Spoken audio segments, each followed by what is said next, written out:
Greetings and welcome to this hopefully very interesting discussion with one gentleman called the Distributist. I discovered his channel very recently. It was a tip given to me by one of my subscribers, and he made an excellent video, and there of course will be a link to the video in his channel in the low bar, referencing the anti-SJWs. The title of the video is Why Sargon of Akkad Will Lose the SJWs Part 2. I have to concede I have not watched Part 1.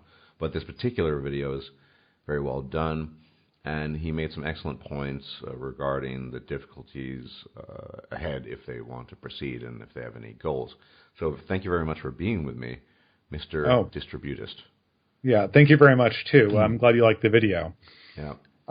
So, I guess the first question I'd ask you is what drove you to make this video in the first place? Because I am, as all my subs know, I don't like the anti-SJWs. I think they're fence-sitting irrelevance, generally speaking, and I have my own views. But why go to all that effort and elaborate work to point out all the details of essentially why the endeavor on the part of people like Sargon and his ilk will fail? I'm kind of a little bit frustrated with them myself. I kind of started as a Sargon fan, I suppose. I'm definitely not of his kind, but I kind of recognize him as a necessary... We're all new here. When you say you're not of his kind, can you maybe elaborate on that a bit? Sure, certainly. So I'm probably what most MGTOW or MRAs or people on the internet would call a traditionalist. I'm a religious convert. I come from... I hate to say conservative because I'm anti-status quo, but I am heavily sympathetic with traditionalist philosophies, Aristotelian Christianity, etc. And I guess I saw Sargon as a sort of necessary pushback against sort of the, I hate to say SJW mentality, but, you know, the feminism that's kind of been pervasive and... Oh, boy. Okay. Really, the problem is it's just the people who kind of risen to push back on this. There was a point in history where they were kind of called to be more than entertainers, and I think they've been really struggling with that transition. Indeed. I think you hit the nail on the head. Entertainer, yeah, that is what they are.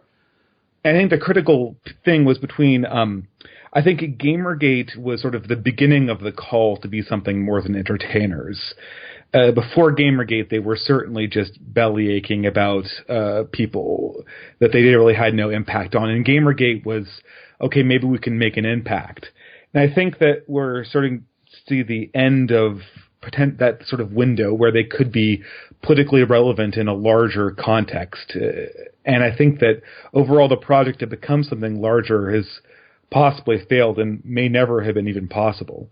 Interesting. Do you think that Sargon and his ilk ever had the intention of becoming something bigger? Because my impression, having observed them for years, is that it's something they kind of stumbled onto. Even my channel, which is half my income, is something I sort of stumbled into. And so you look at, for example, Sargon's old videos on history, which I don't think anyone watches them, or if they do, they have a tenth of the views.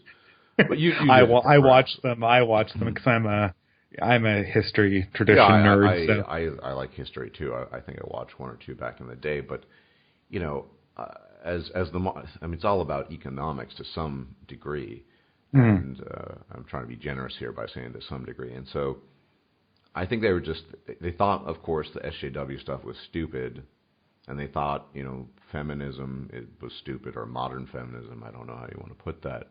And then he realized, holy shit, I can get an audience here, and I can get lots of subs, and then I can get lots of AdSense, and I can get a Patreon where I'm getting paid, at least for the initial video, $1,000 per video. So, why shouldn't I do this? What that has to do with politics, I can't fathom. I don't think any of these guys ever had the intention of being anything other than. Well, I think it. But I want to just finish a final Sure. Apologies. What I was really irked about recently, was Sargon rather pretentiously sitting in his backyard smoking a fag, going on about how the YouTube Socratics, as if they were skeptics and inquiring into the nature of human society and reality and politics. I mean, that's not what they do. As you pointed out, they're entertainers. So I'll leave it at that and let you continue. I think it's more or less comes to who we're talking about, right? I think you have people like Baring who are just entertainers. Yeah, Baring I think is an abomination. But Baring is literally not. I mean, he's just an entertainer, right? So I mean, he's an entertainer who makes his money off of YouTube. I get that. I mean, I can't fault him for that per se, but I mean, I think there even now there's a kind of air of something that is good and worthwhile in sort of anti-feminism, anti-SJWs, and at least there's this perception. But the reality is, as you pointed out, some of the more modern or more recent acolytes, such as Baring, who he's been around for a year, maybe less, grown tremendously. Yeah. They saw a market niche and they jumped in, and I can't blame them. If you see an economic opportunity, why not take advantage of it? But that's literally what he did. Yeah, and I heard when he was talking to one of the other people, he's just like, "Yeah, I heard Sargon one day and thought, hey, I could do that." Yeah, I mean, and I guess that's the story of Baring. To be fair, in his case, I mean, at least props for his honesty. He's not pretending to be. All he is trying to make money off of YouTube, and that's fine, absolutely. Tons of people like that. But I guess you talk about people like Sargon, then people like the so-called armored skeptic, and there's an air of pretense. Sargon certainly, I'd say, yeah, and also I think Computing Forever also falls into that category. Yes, he is unlike Sargon, who I think is a little bit more phlegmatic about his approach to these things. Sargon kind of, I don't think he really cares. Computing Forever always thinks that he's like a month away from destroying the SJWs at their most basic level, and I don't think so. I think in his case it's not too dissimilar. He ran a tech channel reviewing tech products, Mac, which is Apple. I hate Apple, but and once again, I can't fault him. He saw an opportunity. All of a sudden, he saw, wow, my videos on anti-SJWs get so many more views and this and that, and now, as he himself recently pointed out, it's the distribution or the ratio of videos on his channels. I mean, it used to be 80% tech, 20% social commentary, and now it's quote unquote 80% social commentary, 20%. So it's been essentially reversed.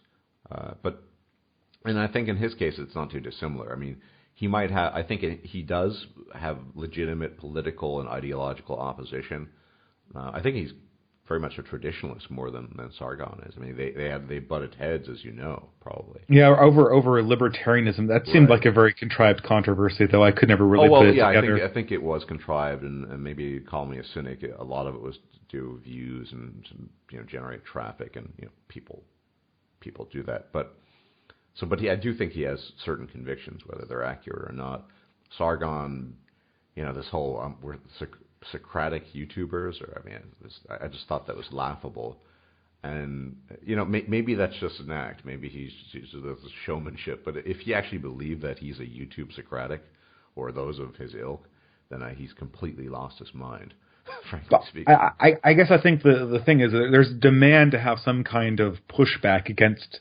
I mean, the SJW is a real cultural phenomenon. I mean, no doubt. I don't know about how it is in Germany or other places in the world, but switching my time between California and Seattle, this is something you can feel. It's not. This isn't an illusion we're talking about. California is ground zero, isn't it? It not only is an awful state for a variety of reasons, earthquakes and other things, but I mean, I've talked to a bunch of people who are based or live in California, and it just, I can't recognize it. Now, I grew up eons ago on the East Coast, Northeast, so that's all. The modern America that people describe is quite alien to me in many regards, and so I don't encounter that firsthand. I mean, we have that in Europe to some degree, but as you just pointed out, it's palpable and it's sort of in the air, I guess you could say, right? Yeah, I mean, it's a real phenomenon, and so it has people in some ways, I kind of discover people like Sargon trying to figure out what the hell happened, And you look for things, right? And if you find it on YouTube, you're going to consume it, right? I guess maybe is there a plan to sort of push back to sort of consolidate some space that isn't dominated by this ideology? I guess that's the hope that they're selling, right? I strongly recommend everyone who listens to this, watch your video, but not even in a nutshell. Why don't you just summarize to the audience so they get an idea of where you're coming from, what your primary criticism of the anti-SJWs and their camp is? Okay, so I guess in my video I sort of summarized what I thought of as the history of the anti-SJWs, which was essentially first being bellyachers because there was sort of this progressive liberal coalition coming out of the second Bush administration, and this eventually fell into two camps, sort of a moderate one and then a progressive, what some people would say cultural Marxist one. And I think it was deceptive, but it was really the sort of SJW cultural Marxists that had the upper hand ultimately. And this reaction we see on YouTube is sort of the satisfied liberal moderates kind of trying to push back. But the problem is despite the fact that they want to push back, there's a few structural problems that prevent them from actually being able to do so. The first one is that I think they totally underestimated how sympathetic other people in institutional roles of power would be to their cause.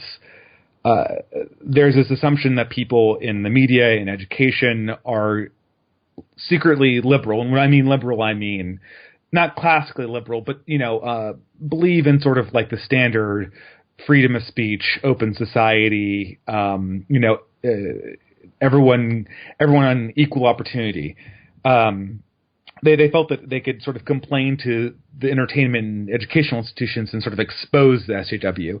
But as it turned out, I think that we were realizing that really the ideology of the SJW permeates the educational institution and the media institutions to such a level that there's really nobody they can complain up to.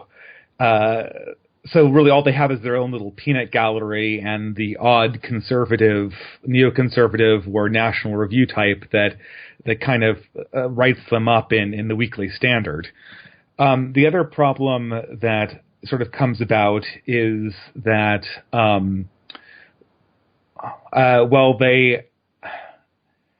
they have a problem because they don't quite understand how to control narratives, I suppose. They don't understand that a lot of the arguments they're making are sort of based on premises that are slowly becoming less popular. And we're sort of moving in America to this mode of identity politics, of a sort of radical power politics. And I'm not so sure there's really a space for them anymore. And I think the last one is they just sort of misunderstand. They don't really have a positive vision of the future. They're sort of parroting these sort of Enlightenment talking points, but they don't really have an understanding of how they would even build a culture that would sustain that, I guess. Yeah. Well, I think you raised some excellent points. And, of course, for those of you who haven't seen the video, do listen to it, do watch it. But that, I think, is in a nutshell sort of what that was about, that video of yours.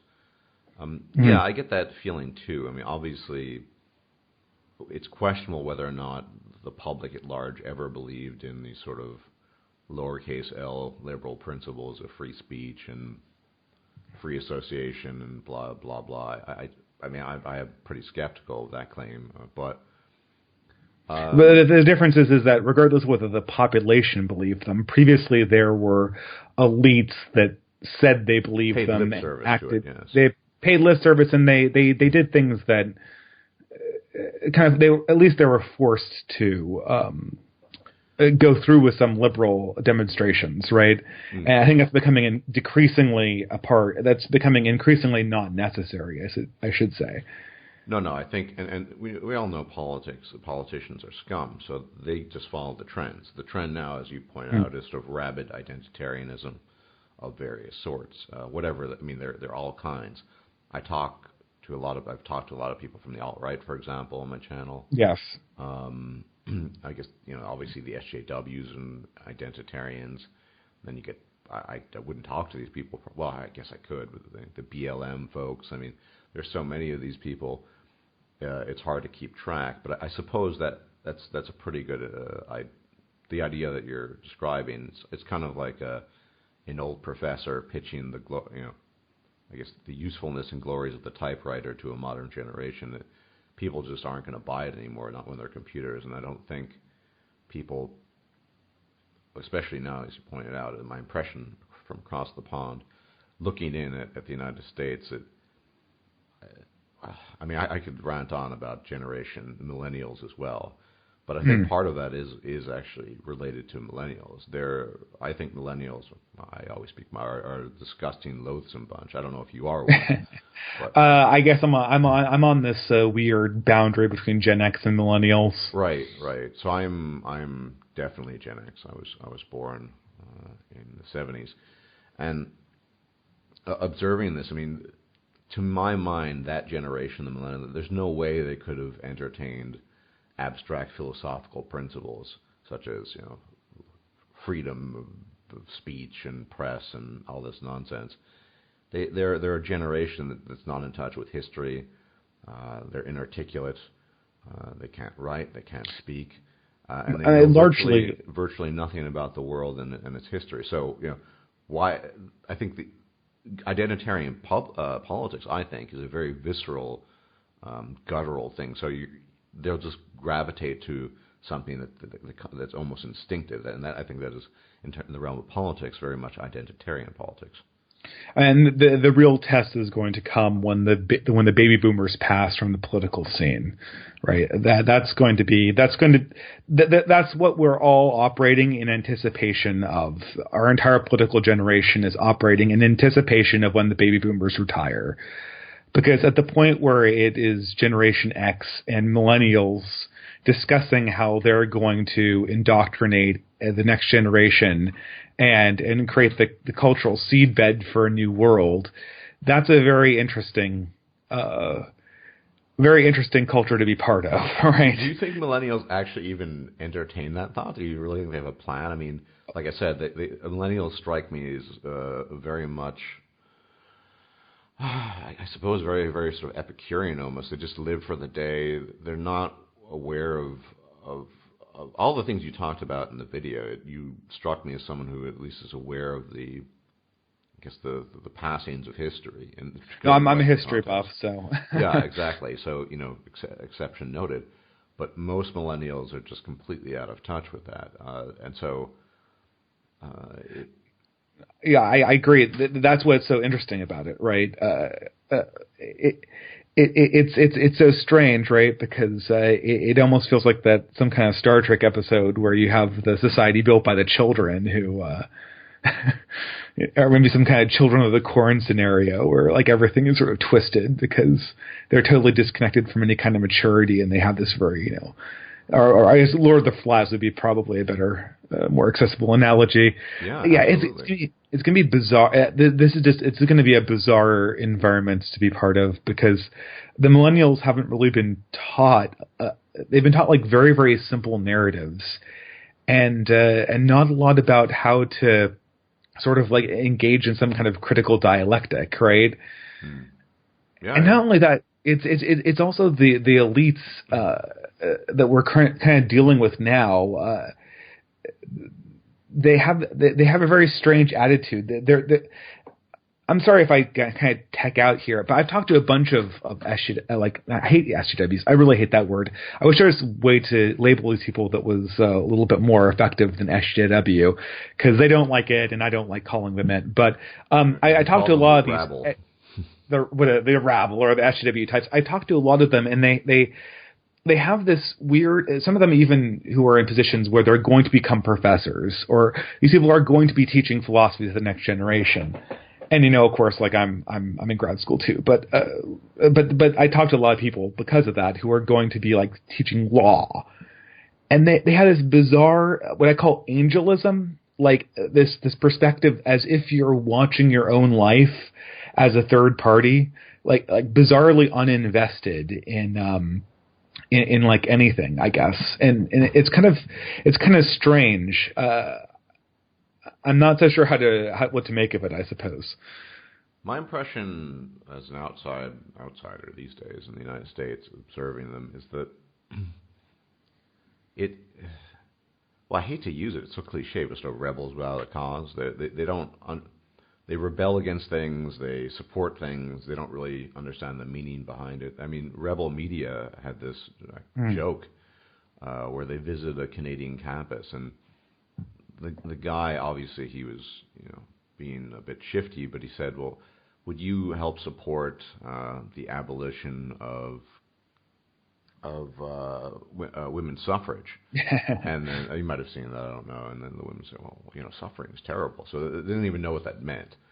There are a lot of interesting discussions revolving around whether or not women should vote, but I'm personally probably opposed to that idea.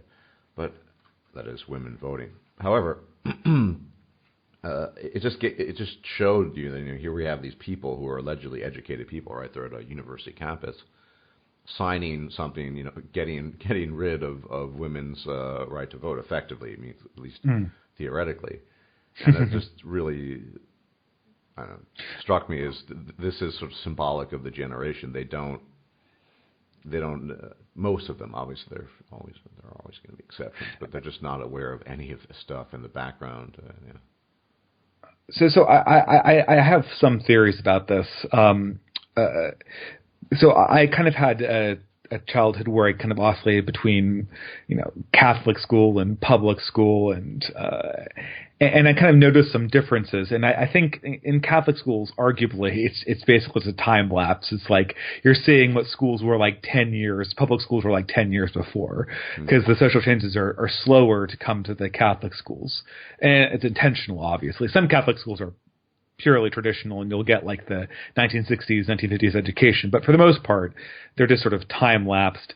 But I noticed one thing moving from sort of the Catholic education to the public one, and that is that in public schools, when you're learning about history and heroism and looking back, you're sort of asked to regard all past narratives with skepticism, except for the narrative of civil rights, which is held up as sort of the one true narrative. That's like the one true example of heroism in all of history, right? Yeah. Well, just like the one true villain was Hitler, right?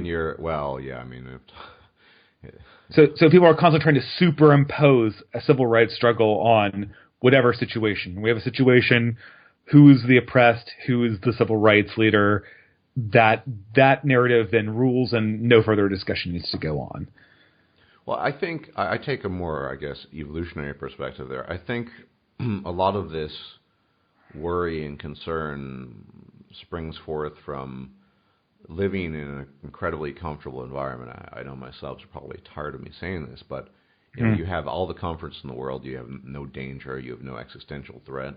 Around the corner, there's a supermarket, a convenience store. You get everything you need and want. And so people then, because of our evolutionary psychology, start manufacturing new concerns, even if they're phantasms, such as the BLM or all this other stuff. Everything is available to us, and so we basically create artificial dangers and concerns for ourselves. And I think this is a failure of modernity, and I've talked about this before, but I think it's that is how humans operate. And so if modernity necessitates a lot of people, or at least some people, creating these phantasms to combat, then we're going to be in for even greater trials and tribulations down the line, because technology isn't going away, and neither is comfort per se, even though economically wages are going to decrease, and it's going to be harder to sort of get by in some sense. But and you raise an excellent point. I grew up during the 80s, and there's that narrative of civil rights, and Hitler was the bad guy. That's another thing that you hear all the time. But yeah, I always wonder if my generation could name a historical villain that wasn't Hitler or the Ku Klux Klan. well, Just like I wonder if they could name another hero other than Martin Luther King and Gandhi. yeah. Well, I had a conversation with a gentleman very recently here, and we talked about his body count. Someone like Mao Zedong, the chairman. He probably gets the gold in the Olympics for that. No, you don't really hear about him in the West. Nobody talks about it, and it might just be because Occidental as we are, we kind of are preoccupied with our own Occidental history. But no, I mean, these people are not only woefully out of touch with history, they feel no need. This is the other thing that I find fascinating about the millennial generation is that they're possessed of a hubris that, I mean, when you're young, you're always arrogant, but they have no. There's no attempt on their part to self-impose limitations on what their capacity and capabilities are. They really think they can do everything. Yeah, because I mean, I was clueless when I was 21 too. But I look at some of the students, I'm like, was I that clueless? Like, maybe it's hindsight, right? But I feel like I must have had a little bit more intellectual humility than that, I guess. Indeed, I think it's an accurate observation. I doubt you were, given what little I know about you, quite as clueless as they were. And I don't think I'm a particularly remarkable person at all. And certainly I had my shortcomings in my early 20s, but I knew I didn't know certain things, and I didn't claim to know certain things that I didn't know. Mm-hmm. And there is a marked difference. And I know every generation complains about the forthcoming. This they did it in Rome, they did it in Greece. There's that, and yet once again, if we compare the environment of that time, 2,000 plus years ago in many cases, there's no real comparison. There's something dysfunctional about the millennials that goes beyond merely old people such as myself complaining about how useless they are. They can surf and navigate the web and they can type quickly, okay, but their inability to think critically and their complete lack of self-reflection is never a good recipe in any circumstance regarding the world. And the environment they've grown up in, it really just tells the whole story. Once again, they're not challenged because we live in modern comfort. We don't need this. They don't want to strive for things. They think things should. That's the other thing. The entitlement mentality is absolutely insane. They think that things should just fly into their hands from the heavens. But don't people think that, I mean, this is something that Computing Forever said, but there must be a pushback coming, right? That's what everybody is seeing right now. That they see this sort of ridiculous culture, they see the SJW, and they're thinking, this can't go on forever. This can't go on forever. So what's next? Will form a pushback against these people. It's certainly not the anti-SJWs, and we should talk more about them, but they're just a monetary operation. They don't really have, as you pointed out, they have no philosophical structure, really. They're not planning on creating a political party or posing this on the larger scale. They're just a monetary operation. I don't blame them for it. Like I said, you got to make your money somehow, and if you can make good money, you do what you can do. But there's a bunch of people on the internet making videos or something, about shit. Right? Yeah. I mean, I think this is another problem, right? Like with this mixture of entertainment with news is that you can't. Making reaction videos is super easy, and I confess I've made one or two myself because they're just kind of fun and cathartic to make. But they're ultimately pointless and stupid and just for entertainment, right? And so, but that's the bread and butter of the anti-SJW movement, and where it really suffers, right? Right. But that's the thing. Because it makes enemies easy to dismiss them, right? Well, it's not. I mean, the reason why they have so many subscribers, the anti-SJWs, is because it's a particular niche that appeals to a certain person. It's kind of the kind of person who enjoys the anti-SJW entertainment is he's not your typical he's in a sort of higher niche than your your typical guy who will watch some shitty reality thing on on YouTube. So he's interested in pardon me, early here. He's interested in some of these ideas, but he needs to get the feels, and he needs to feel entertained. It can't just be educational. That's not enough. So they're kind of somewhat above the typical YouTube. I don't know how to describe them. Rabble person, but they're not interested in say philosophical or scientific discourse. And one of my I had this one-on-one encounter with Sargon where I went into great detail in discussing certain aspects of human biology, differences between men and women, and some of the problems that arise from that by not acknowledging that. And he said, well, that's all well and good, but we're just going to call that anti-egalitarianism because otherwise it might be offensive. And I just thought, if there hadn't been a nail already hammered into the coffin to hammer it shut, that was it for me. I just thought, Sargon, I dismiss you. That's a good point. This is one of the big things. This obsession with egalitarianism is odd, I guess. It's not odd because in some sense they're sort of what Sargon. Do you know what I? This is probably a little too esoteric for the audience, but do you know what I always think about when I think of Sargon and these guys? I think syncretism. Do you know that term? It's like when you have like one religion, like West African religions, and it meets another religion, Christianity, and the cults are sort of mashed together in a haphazard sense to form like a new cult that will sort of rectify the key contradictions. And in some ways, like Sargon is like old school progressive meets libertarian syncretism, right? And they're trying to cobble together this new cult, and they've come up with egalitarianism, which is it sort of continues the fetishization of equality, but it sort of tries to reground it on more of a classically liberal sort of framework, I guess. That's an excellent observation. You see a guy like Dave Rubin. He has a show. Great example. That's perfect. Exactly. Yeah, because when you mention he's the heretic, right?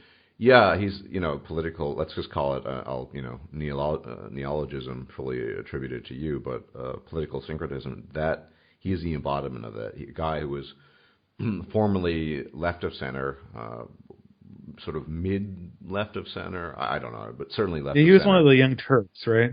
Yeah, or maybe even quote unquote liberal, in an American sense. Yeah. Now he's on a crusade, but because it's trending to engage in this political syncretism, to uphold the values of free speech and expression and discussion. I used to be sub to him, but his discussions are just it's very superficial. I find it not very fruitful or educational. Yeah, he's kind of like a very middle brow, And I think Sargon's a perfect embodiment of that too. And if you're going to rally under a banner, why not rally under the banner of the politically synchronistic? Well, we're egalitarians, and we believe in blah blah blah. And there you have this confluence of people who nominally have different views. Say Computing Forever and Sargon, despite the fact that I do think that conflict was manufactured to garner views. They can all sort of get along despite below the surface differences in political philosophy and ideology, because they have a common enemy, and they can just say, well, we're against this because we're cultural libertarians. Yeah, they don't use that term, but effectively that's what they are. If we're to use this term political syncretism, then perhaps the best term for a practitioner of that would be a cultural libertarian. Would you agree? Yeah, that's a perfect example, right? Like you're trying to borrow things from a bunch of different philosophies, and they don't really together make a lot of sense. Milo's another good example of this too, right? Milo, I do think Milo actually doesn't like all the bullshit. I think there's some philosophical motivation behind him. I can't stand political correctness because it just interferes with potential work that could be done that would help humanity progress, and so he's useful. Because he's actually up in your face. I feel that he's a useful tool. I mean, it sounds strange because alt-righters call him that too, and I'm not alt-right, but that's actually an interesting interaction, though, right? Because the alt-right really is, it's a little bit of a monkey wrench for the anti-SJWs, right? They challenge their core premises about equality, but at the same time embrace sort of things that would break the coalition if they were taken on board. Right. Right? And that's why they distance themselves from it. I don't have an issue with the alt-right per se. I'm happy and have talked to several people from that arena. I just don't. The Pale Hominid. Pale Hominid, most recently Reactionary Expat. I privately sometimes talk to Millennial Woes, all these people. I wouldn't talk to each and every one of them. I'm not a huge fan of the 1488ers. They strike me as metaphorically Neanderthals with very little reflective thought in their heads. But yeah, I mean, they're absolutely right on that account. I mean, I rant on about this too. People aren't equal and life isn't fair. I think this is a big issue, people's obsession with fairness. And it's very interesting. There was a discussion between Crowd and T and Millennial Woes, and when you point certain things out, I mean, one thing that the cultural libertarians are completely lacking in is both knowledge and more importantly, interest in things like genetics. Yeah, I heard that debate. You're talking about the one that happened about a month ago, right? Yeah, Jews and Kangs. Oh, yeah. That was fascinating, right? Because I'm just to let you know, I am a adamant HBD agnostic. I totally refuse to, look, I don't have the expertise to comment on it, but what Millennial Woes was saying, it didn't seem like Kraut was really entertaining the possibility that Millennial Woes would be fundamentally right if that question, if Millennial Woes was right about that question, right? Yeah. Well, yeah, I mean, I think that's the problem. And then in the middle of the stream, Kraut said, well, I don't really know much about genetics. I need to look into it. But also the unwillingness to, so look, I mean, it always comes up, and I hate this term, the JQ, because it just reminds me of National Socialism, and I'm not really a fan of that. But there are certain topics you don't talk about in cultural libertarianism. You don't really talk about race, which is a political term, but I think that's intentional, though, right? Oh, yeah, of course it is. But that's the point. Is that because they don't want, they don't want to lose their customer base. I mean, that's the reason behind it. You don't talk about the quote unquote Jews. I hate this. I mean, but whatever. There's no other way to put it. Stuff like that. And so when they're actually challenged on some of these things, they don't really have good answers. I mean, Kraut was incredibly. I like Kraut, and he's quite well spoken, but he was just incredibly I have really weak admiration for the guy too. Just incredibly weak in responding to the alt-right people there. But it actually, they wouldn't have to answer racial questions or cultural questions or questions about like different groups. I'm talking about the anti-SJWs like Sargon. They wouldn't actually have to, if it was just them versus the SJWs, they wouldn't have to do this. But there's sort of a wild card in play, and that's Islam.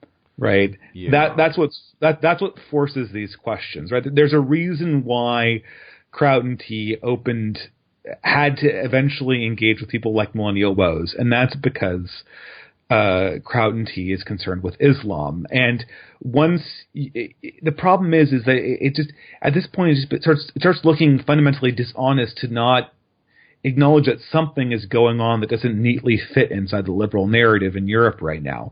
Again, I don't live in Europe, you do, but again, looking back across the pond, it strikes me that there's something going on here that's not, strictly speaking, inside the liberal narrative. Yeah, and I think so. Yeah, and this is an interesting crossover because Kraut and T is pretty, I'd say, it's pretty anti-Islam. So am I. But one difference is that I've heard alt-righters point out that it's not enough just to point out the problems with Islam. They want to talk about race and stuff, and I think it is important to talk about this, even though I find them they obsess over it to a degree that might not be healthy. But no, it certainly isn't. Yeah, the Carlton T just wants to keep it cultural, and it's all well and good to point out the problems with Islam. I can't stand I can't stand Islam, and there are a lot of reasons. I think it's totalitarian. I think it's fictional. Well, those are primarily the two reasons. And it's going to be an economic drain on Europe, the Muslims coming here, or they already are. I can see it in the streets, but isn't an economic drain that because this is like the Economist assures me that it isn't, right? Well, I mean, it's I guess here down on the ground when you see young middle-ish, age-ish Muslim men hanging out in street corners, shooting the shit in, I don't know, either Turkish or Arabic, or sometimes I can't identify the language. And I can't see during the day. I work from home, so I'll intermittently leave the apartment to run errands, and I'll see them at 11 o'clock in the morning just hanging out. I mean, they're clearly not working day jobs. And I'm not saying this is representative of all of them, but I've talked to other people in Germany, and it's a pretty common phenomenon. So you can't tell me that they're present and how are they existing here. It can't be because they're raking in that's somehow economic boon. I mean, nobody who's on the ground believes the liberal narrative of, well, all these migrants are going to be a fantastic benefit to the European economy. And there are tons of reasons for that. I mean, one, there's the fact that they're not integrated into the culture. They don't really speak the language. I've seen this many times. Women wearing their bags on their heads, walking into pharmacies with their 7,000 children in tow, needing essentially interpreters, usually the oldest child, because by virtue of the fact that he sort of grew up in Germany, can string coherent sentences together, asking for medication and whatever. They're not well integrated on average. They don't want to integrate. So there are the cultural differences, and I think it's important too that these people probably have very low IQs. So they come from a population that's also, I've already made a video about this, that tends to be inbred, or sometimes is inbred to a degree that European populations aren't. And there are lots of issues, that and just they're not going to contribute to the economy. All these issues added up mean they're just a net loss. This is the thing, though. It just feels like this whole thing is totally unsustainable. Right. Well, it is. I think it's absolutely tragic to watch Western Europe, as I've lived most of my adult life in Western Europe, just fall apart and be completely unrecognizable to what I remember Western Europe in the 1980s, and it was, quaint towns, and there weren't, Afghani beggars on the streets and guys causing mischief, and we certainly weren't building mosques in every corner. This is the thing, though, right? Like, I think this is why identity politics is sort of reigning, because we have all these systems, like the entitlement systems and sort of the demographic profile of the West, and perhaps even the financial system and currency systems themselves, both in Europe and North America, and they just look totally unsustainable. It looks like there's no way that these systems can guarantee the next generation the same wealth as the previous one. And so we're looking at this cliff that we all know is approaching, and so everyone sort of values the assurances that the people they support for leadership will make sure that they aren't the ones that get the haircuts at the end of the day, right? The pie is shrinking, and everyone's the pie is shrinking, yeah, and we're going to make sure that you're not the one who loses out. You're not going to be the one who is left without a seat when the music stops. Yeah, and they all have identitarian politics by its very nature is self-justified. You don't need, so the alt-right is, just once again to come to them, because they're sort of the most prominent example when I think of this. They're a mixed bag. I mean, some people will use science when it's convenient. A lot of them, most of them, don't think it's necessary. So white identity, a term that they'll use often. That's self-justifying. You don't need to ground in anything. Well, they see that as a moral proposition. I don't think so. I think that's, with all due respect, a misinterpretation. Having studied the alt-right pretty extensively by now, I don't think they look at white identity as a moral proposition so much as a historical proposition, a necessity. You know, this is our homeland. This is what our ancestors had founded. It's very traditional in many ways. You might appreciate that. And it's not a moral. I mean, certainly they're concerned with mores, such as, you know, the disintegration of Western mores, and, you know, the looseness of women, and the slacking nature of the modern male, and all these things. But it's not. I don't really think it's primarily moral. It's more about this is our heritage. We need to embrace it. We need to push back against it. And as you point out, Islam is self-justifying too. It's, you know, Islam. You know, I got my Allah on my side. You know, I'm right. But I don't think identitarians, and that's I think a trademark of identitarians. They don't need to justify their positions. They just say my position. They need a reason, but it's not an elaborate one that's sort of logicked into existence. Well, I mean, I guess the question is, how do you value sort of these collective and cultural constructions, I guess, right? Like, obviously the modern liberal market gives them no value. No. And well, it does. That's a funny thing, Distributist, because it does. They're participants too. There's a struggle in the alt-right, but you know the term NEET, yes?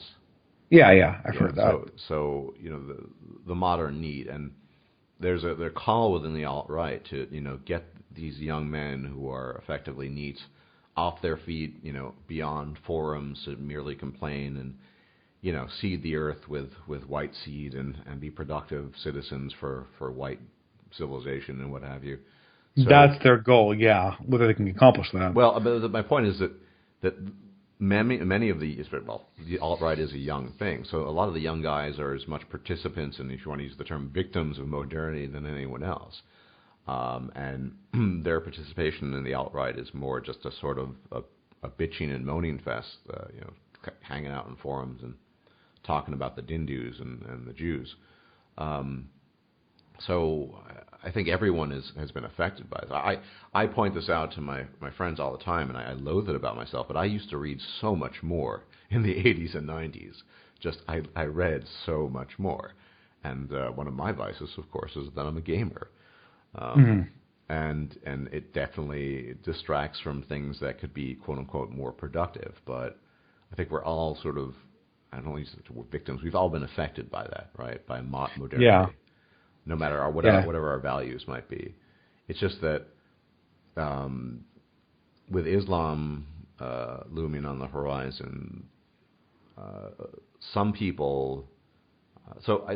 Let's make a distinction between, say, Kraut and T and Sargon. I like Kraut and T a lot more, generally speaking. He's more open-minded. He's not as rigid, I'd say. And he's much more hardcore on the Islam issue, if you haven't picked that up. Sargon is... He's much more focused, that's for sure. Okay, yeah, or we could say focus. Sargon's trying to play Switzerland. You know, he doesn't really want to offend anyone. He just wants to stay that guy in the middle, you know, in medias res. He's, you know, and I think his entire position is sort of the middle ground fallacy. I must be in the middle ground because that is the best position to be in. And that's why Sargon in particular is sort of doomed, because he's sitting in the middle of the ground that's falling away like anything right now. Yeah, the future, unfortunately, I don't like this, the future is identitarian politics. It will be myriad groups clashing against each other on YouTube, but also in the mainstream political scene. And it's hard to tell you the truth. After listening to that Kraut versus Millennial Woes thing, it was hard for me. I just said this to myself walking away from it. I'm like, you know, I think Kraut is going to eventually be part of the alt-right. You know, like it'll be a long journey, right? But like at the end of the day, I mean, Kraut is going to be. I don't know. I mean, I don't understand. I guess the question is like, what sort of broader coalition is going to be pushing back against Islamism in Europe? Well, I mean, there's certainly individuals. I'm not part of a coalition. I'm not part of any group. I'm just, you know, one remarkable guy. And I'm speaking in broad strokes. I apologize. Yeah. And I think, no, you don't need to apologize. I think that's the thing. there's obviously the alt-right, in as much as it's some coherent movement, which it's not, is against Islamism and Islam, and otherwise it's just a bunch of random people on occasion pointing things out. So I don't know. I really don't know. But I think that's a keen observation. I do think Kraut potentially could drift alt-right, if only because, he's very much against Islam. He doesn't know much about genetics. Like he might in a year or two, maybe 3 years, realize that his cultural libertarianism doesn't really map onto reality particularly well. And I think that's the biggest problem, is that what they're talking about, the cultural libertarians, these political syncretists, it's just mythology. It's, as you point out in your video, rather excellent. I mean, people crave authority, right? The masses want to be led. They don't value truth, whatever that means. In fact, not even the alt-right. I've seen alt-right people like Richard Spencer and other people say, well, we need to manufacture our own propaganda. This is why I try to be non-political. I'm someone who... Richard Spencer, to me, is... I kind of have a very guilty pleasure for millennial woes, despite the fact that I kind of see myself as oppositional to him. His voice, I love his voice. I'm not gonna lie. It's very sincere. He's very sincere. Yeah, right? I feel like he's telling me the truth, right? Yeah, he really believes what he says, and I don't always agree with him, but I appreciate it, and I like listening to his Scottish accent. But Spencer, I feel, is constantly the opposite. I feel like he's constantly fronting me. I mean, first of all, I don't agree with him. I don't agree with millennial woes either. We won't get into that. But just superficially, I feel like he's spinning something, But he is, isn't he? I mean, he's regarded as a founder of the modern alt-right, the push for white identitarianism. And so, of course, he's going to be the guy. He stood up at an MPI conference and in sort of addressing Jared Taylor, who... I like Jared Taylor, genuinely. I'm sure you know him. He seems the most mild of the bunch, if you want to put it. I'm talking. We're talking personally here. I have deep philosophical agreements, which I won't get into here with these people. I'll make a video about it at some point. But feel free whenever you want to. But and he says, personally, he looks like he believes what he's saying. I agree. Yes. Yeah, and then he says, he stands up. He says, well, we know the left and all these people are manufacturing their own propaganda. We know they don't value truth. And we've been dropping truth bombs, I'm paraphrasing here, for years, if not decades, and it doesn't seem to work. Maybe we need to manufacture our own lie. And I've even seen other people who are regarded as sort of scientific researchers. There's a guy, you might not know him, Kevin MacDonald, who has some pretty elaborate and even possibly accurate theories on group evolutionary strategy in Jews. And he was saying, once we get in the power, we need to manufacture our own propaganda. This is my issue with it. When you get in identitarian politics, truth always loses out because the rabble doesn't value truth, as Millennial Woes has pointed out many times in his own videos. And I would argue, for other reasons, the cultural libertarians don't value truth either because they don't dig deep enough, and they don't need to. It's why Sargon was able to shut me down by saying anti-egalitarianism, and just use that as a buzzword for everything that doesn't sort of synchronize with his own. I've often wondered, is Sargon really sort of... I know he doesn't, which this is the biggest weakness. He isn't... Egalitarianism is kind of an unquestioned term, right? It is. In that circle. Especially with Sargon, I feel that... and I think that the reason why it's unquestioned is not because Sargon probably has questioned it himself. I think that Carl is a very thoughtful person. But I think that this is what I think. Well, okay, but I'm fascinated with your point about how you think Kraut and T is somehow fundamentally more honest than Sargon, and I think you've got a point there. But I think the thing is you're absolutely right. Sargon sees himself as like the diplomat, right? And I think that he probably has thought more about egalitarianism and kind of does understand. This is not going to be enough to do anything with, but he can't actually take a thought further, because if he steps out in any one direction beyond egalitarianism, then the dream of having any kind of coalition, a broad unification of people who are against, Islamists and the crazy progressives is going to disappear. Well, I don't think you need a coalition per se. I mean, crazy progressivism in its modern form, it seems to me, is best fought back against with common sense. I mean, you don't. See, that's just what strikes me as so odd about the anti-SJWs. I mean, this is just common sense. Some of the stuff that they're opposing, although there's so much rot in modern society, particularly in the millennial generation, that it doesn't strike them as common sense. You know, famously at Yale, I need my university to be my home or some bullshit like that. Yeah, it's not about creating an intellectual space. Right. Well, I mean, millennials and intellectual, that's kind of an oxymoron, but isn't that the thing? Like when I was, I'm like I said, I'm not a young millennial. When I went to undergrad, I was convinced that you know what, I'm going to get an engineering degree, and these people, they're this whole anti-white privilege thing, it's going to fade away, man. No one's going to believe this in 10 years. Yeah, no, I turn around, like 8 or 10 years later, and these people who were crazy are teaching their own classes now, Yeah, I mean, and that's a surprising thing. And as we pointed out, it's the grass. There's never a comeuppance. Yeah, for the piece of the pie, and Sargon is a fence sitter. Let's be honest. And so sitting on the fence will never get you anywhere. And then, I mean, I guess eventually you're going to have to choose. I thought about this a lot with regards to myself in some apocalyptic scenario, because I was going to make a separate video about this, but while we're at it, why not? I think the natural terminus, say, of the alt-right is fascism, and I'll tell you why. Totalitarianism. Oh yeah, for sure. You look historically at how these kinds of racial identitarian things work. You look at some of their premises. I recently had a guest on reactionary expat, whom I haven't known long, but I'm fond of his work and his thought. And some people consider him a traitor because he married a Taiwanese woman and has a half-breed child, right?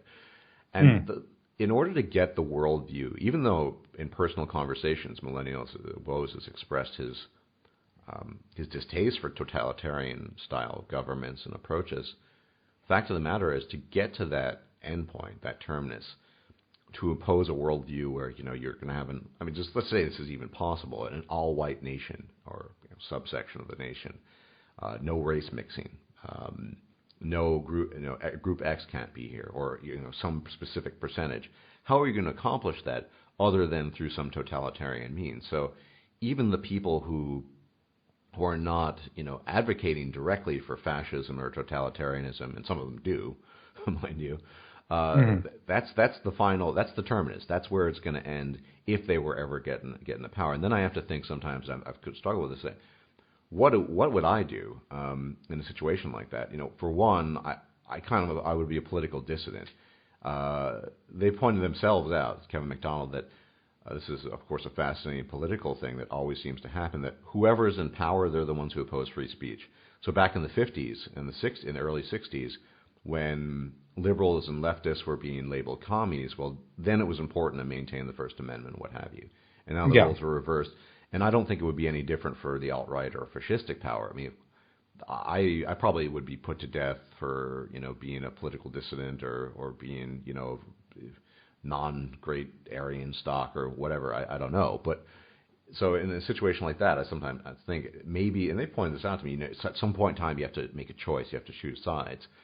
And Sargon is so much a fence sitter, though, and so unwilling to acknowledge some of these more controversial issues. As you pointed out, he's the quote-unquote diplomat, that the trajectory, as you point out in your video, it's so strong in favor of the identitarianism and you can't form a coalition around anti-egalitarianism or egalitarianism. It doesn't evoke strong enough emotions. People need to feel something, right? It's all about that's the thing. Like, ideally, in a world, probably 10 years ago, if Sargon had achieved as much prominence as he had, the mainstream media would be playing ball with him. But now he's in this weird position where if he goes controversial, he can kiss his mainstream appeal goodbye. And the subs, his bottom line, we got to bear that in mind. Yeah.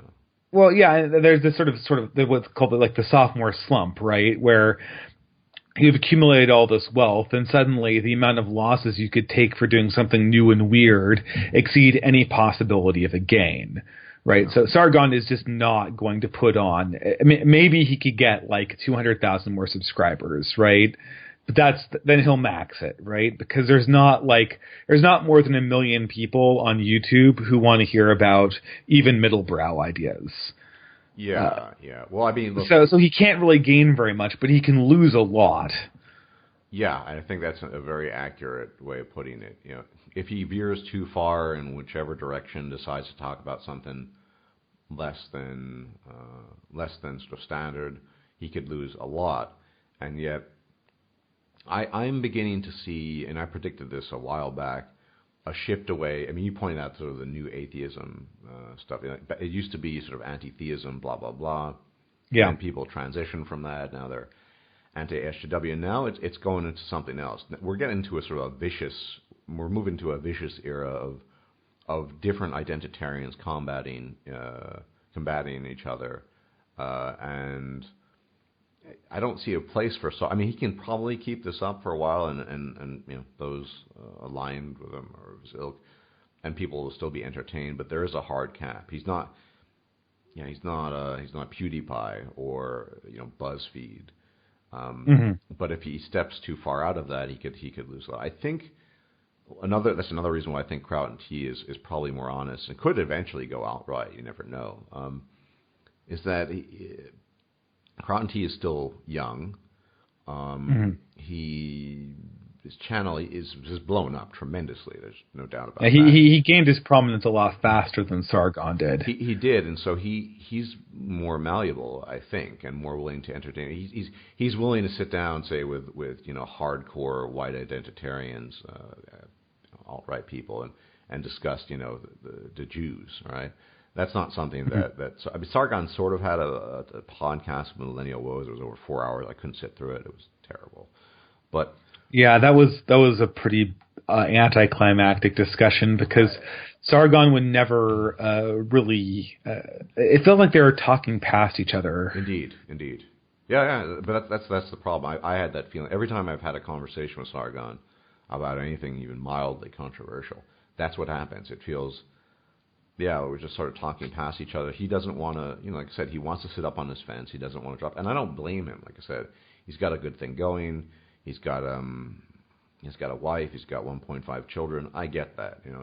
This is nothing personal. I'm just trying to be relatively objective in analyzing the situation here. But the shift will move away from purist anti-SJWism. And I personally think the next big thing will be a conflict between the anti-SJWs and the alt-right. As the alt-right grows in prominence, as more and more people subscribe to their beliefs and openly say that they do, and talk about these things, they'll find a new target to latch on to complain about or make videos about how stupid they are. But the difference will be there. I think that they'll fail because the alt-right, it's a mixed bag, but some of them do actually draw upon facts. And the perfect example of this, I'm blathering on, and then I'll finish in a little bit. Sure. Sargon made this video about why do black people commit more crime? Right? So he makes this video because they're poor, duh. I mean, but that's the liberal line that we've heard for 30 or 40 years, and there are a lot more penetrant reasons, potentially, why black people on average commit more crime. And the Amazing Atheist said something similar, like, the only thing that black people do is they just get policed more. That's why we have increased crime rates. But there's research. I mean, the fact of the matter is, whether people like it or not, people are genetically distinct, and groups are genetically distinct, and that can have consequences. So in the case of black people, they are different, and so not willing to acknowledge that as a possibility. I think it depends. I guess they get lost in the details, but I think it has to do probably with them having lower than average IQs in aggregate. And there might be some hormonal distinctions as well. That seems to be a bit more controversial. But just saying, dem poor, dem crime, that doesn't tell you very much. And that's what he did. It was a laughable video. And that was a perfect example of him not willing to address data, actual data. And Sorry, I'm done. Yeah, Sorry. no, that's fine. I was going to say, I think that I see what you're saying, but the thing is, I think what's going to come of this is not that. What I've noticed is not like the alt-right versus the anti-SJWs. What I've seen is the alt-right attacking the anti-SJWs and the anti-SJWs plugging their ears and going, la, la, la, I can't hear you. Well, they have to, right? I mean, I don't know if I'm not so sure that that they're afraid of the arguments. I don't think that for some reason, and I haven't figured it out yet, I don't think the optics work in their favor, right? Can you be more precise with the term optics here, perhaps? Well, I'm trying to think of like a Sargon video against what would a Sargon video against millennial woes look like, right? It wouldn't be as fun to watch as a Sargon making fun of Lacey Green, right? Or even a Sargon making fun of Christy Winters. You know, that's I think in part, and it's the one thing I do a lot about millennial woes is sincerity. He's sitting in a room with a dark background. He's very pensive. There are interruptions between his thoughts. That doesn't make for good entertainment. If you want to dissect that does not make for good entertainment. No, precisely, right? It feels like you're just like, well, Sargon, if you disagree with this guy so much, why don't you just talk to him? He's right there, you know? Yeah. There's not this like the reason why SJWs make such effective targets for mockery is there's this thick layer of affectation that covers their videos. Affectation is the old-fashioned way of saying virtue signaling. I'm aware what it means. No. Sorry. I'm saying for the audience in case we have one. Right. Right. Yeah, I know you know that, but that's what makes it fun, right? Like that's what makes it fun to take the piss, as they say, right? Because like it's just so fake. Well, wasn't that the criticism level that Sargon in his recent, were the YouTube Socratics? That was almost an exercise in virtue signaling. Here we are. Yeah. I with my cigarette in my mouth in my backyard and my amazing beard and sunglasses, and we are engaging in Socratic dialogue. By no means do I claim that I am on par with Socrates, but the methodology and the means, that is our, that's what I was thinking. Are you off it also segued. It segued also really with I don't. True. I still like Sargon, but I know what you're saying. I know what you're saying because this whole transition also segued from him transitioning icons from just sort of like the old Babylonian bust to like these elaborate fan made pictures of like this Sargon in like his hanging gardens looking out over the peasants. So even the icon kind of became this like inflated image. That's a really good observation. I hadn't thought about it that way. But thank you for absolutely. Yeah, I like, and of course you have on your video the I guess the eyeless bust with of Sargon on the head, the decapitated head on the ground. But yeah, he really does seem like a king in the art depicting him now. He really does seem like a king, and I wonder if it wouldn't be too far off to attribute that to his own colossal rise in ego. I'm not really sure, but he's the modern Ozymandias. It could be. But I mean, I think I'm actually wrong about that, and I think you are right. I think now that I think about it, I'm perfectly willing to concede that. I do think that having listened to what you said, that they're not going to go after the alt-right. I mean, I guess they could go after alt-right shitposting, Yeah, they will, and they'll do that for sure. But they're not going to take people, head on. Like there's no entertainment value. And once again, these are primarily entertainers. Some people less. I mean, I don't really watch Computing Forever, but he doesn't strike me as quite as entertaining as he's got sort of this serious tone to him, more so than Sargon. I mean, it's a spectrum, right? You got like the pure entertainment, like the Bearings on one end, and then you've got, I don't know, like Kraut and Tea on the other, perhaps. And then, you could put everyone on that spectrum between the thoughtful and the entertaining, right? Yeah, but I mean, regardless, if anyone were to go after, I don't think they would go after. Once again, the problem I think is, and I've experienced this myself, me being nominally MGTOW, but also not alt-right, is that even a willingness to talk to people from that camp and engage with certain issues they bring up, whether I agree with them or not, automatically gets people pointing fingers at you and saying, "Well, oh, you're alt-right. Oh, you've brought race into MGTOW." I mean, I don't, like I said, I don't really even like using the term these days, MGTOW. But so even engaging with these people is quote unquote risky if you have an image to protect. And as unremarkable as I am, I do try to advocate a kind of rugged individualism. I just do what I do, so I don't need to worry about, you brought race into the discussion or whatever. It is what it is. But for people who can't afford that, who don't represent themselves as individuals, that's an issue, because then all of a sudden, why are you talking to these people? Why are you giving them a voice? Because Clinton, I mean, it's a classic example. When Clinton brought up the alt-right, was engaging in bacchanalian revelry. They were like, "Oh, she brought us up, fantastic." Because you give people a voice and then they get more exposure. I get that, but on the other hand, what you get is slow creep. I mean, if you don't address it, they'll just grow and grow and grow and grow. So I don't know. I think there's a tactical mistake on Clinton's part, personally, but maybe not for her own campaign, but for the progressive movement overall, because the progressive movement's not going to have to contend with an alt-right. I think it'll be very uncomfortable for them.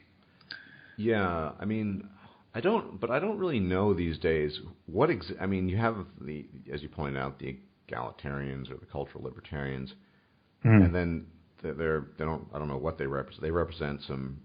I agree with you, by the way. I think Enlightenment values just don't really map onto human nature, generally speaking. I think they were a bit too idealistic. The people who actually decided to really, people like Locke and what have you.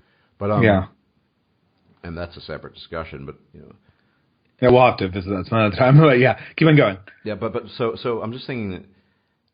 What is for the non-SJW, non-alt-right, upper middle class American guy, or family? What are they going to latch on to? It can't be the absurd extreme form of regressive liberalism that we've witnessed, and they're not going to say, race war now. So I don't. This is, first, personally, I said this before. I think the ball is just totally in the Democratic Party's court right now, right? Or just, I should say, center-leftism writ large. They're the ones with the ruling coalitions in Europe and in America, and they're currently sort of crumbling. And the question is, how can they? Who's going to kind of get kicked off the island, right? How are you going to keep white women and Islamists and Africans in the same coalition, right? And at some point it's going to break, and it seems like just the sort of center left sort of rules the media, so they can choose the narratives and the language so as to encourage the belief that people who really don't have a strong opinion one way or the other really should be allied with them. But as these sort of groups inside their movement become louder, that narrative is going to start to crack, and even the ability to control the language isn't going to sustain for very long. And at some point the coalition will crack and they'll have to reform. At which point, what emerges from that. But that will that is what's going to create the opposition.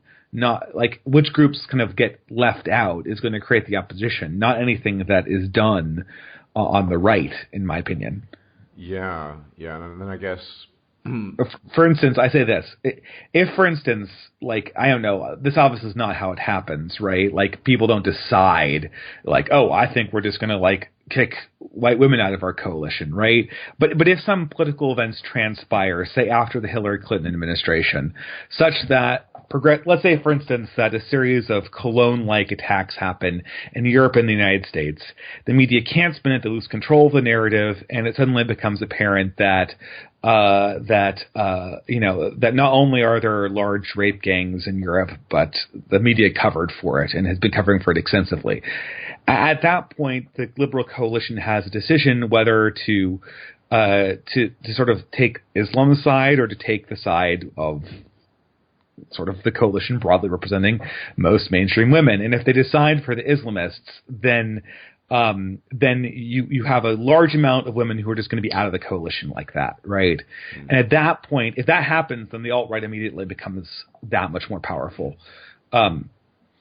Absolutely. But we're seeing that shift. I'm just looking at you actually already talked about why narratives always defeat logical arguments. I agree with you. I haven't watched the video, but I agree with you. I just noticed that in the sidebar. Yeah, no, absolutely. But that's already kind of happening. Here in Germany, do you know anything about German politics or at all? I know Merkel's taking a beating. Have you ever heard of the AfD, the Alternative for Germany? Is that the populist far right party? The head is Patry, Mrs. Patry. Anyway, I can explain some of the minor details. They're a populist party. They've been growing. They're for not so open borders, leaving the European Union, that kind of thing. So I would argue sort of mainstream populist positions without the whole let's resurrect the Reich or something like that. Yeah, we're not there yet. And I've been listening every now and then to just sort of these call-in programs where everyday people are just noticing things, and then they shift from the Green Party or the centrist party to the AfD, this alternative, this populist party, and they're sort of grilled, why are you doing this? And they say, well, because I'm noticing things, I'm noticing differences, things are happening, and so I think there is that shift is already occurring.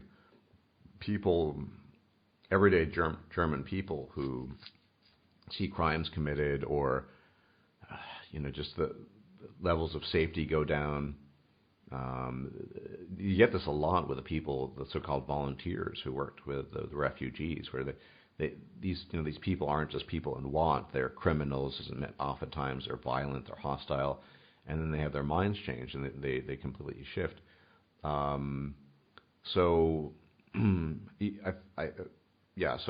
Even Millennial Woes, I think his girlfriend used to be on the left or center, and now she's moved more towards populism. So I think this is something, and she's German. So